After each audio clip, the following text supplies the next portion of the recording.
Ahorita, verdade, de 17 anos que nós estamos celebrando os Lens de Miona, que seguro uma iniciativa de Leo, minha parane cuna aí. Ahorita malo, nós temos pronto recuperação, uma operação grande de lomba, e como tal, ela pediu para me reemplaçar. E pensei, ela tuna essay na mi honor para a palavra na ocasião.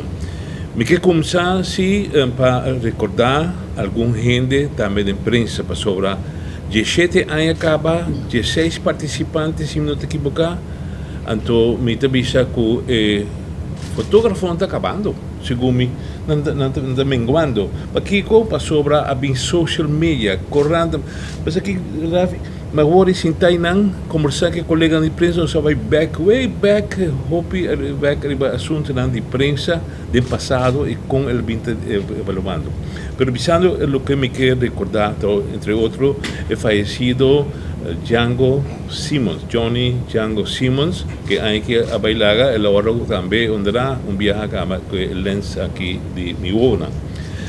Tom Peters, também outro veterano, hobby viaja, não vou mencionar, mas Tom Peters também tem hobby área de imprensa, estava atrás dos diretores da prensa, e depois também de ATV, e nós temos também 35 anos, 40 anos, acaba de me dizer, está na caminho para 40 anos, está nossa amiga e colega também Maritza Maduro, seu casal Harold Faro, e last but not least também Mimi dos Coleman, que também está celebrando isso aqui. Pensei reconhecimento publicamente para meio de imprensa.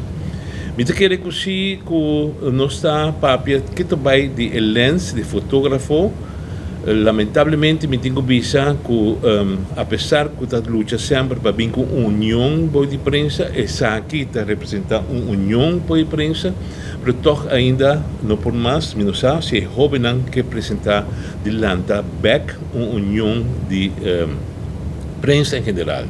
Me quero que esta uma iniciativa de 17 anos passados, nós estamos para 20 anos, ojalá nós um congresso grande, com patrocinagem, logicamente, de RBC, para que ter congresso grande, evitar periodista de fora, de uma leitura, mas tem falta de parte aí para que ajuda a educar nos gente mais e mais. Felicita todos que no passado a ganhar o prêmio aqui, todos que a ganhar aqui, ela tem estímulo para seguir assim o trabalho melhor que possível, sobre pueblo sem prensa, de pueblo que te queda bobo.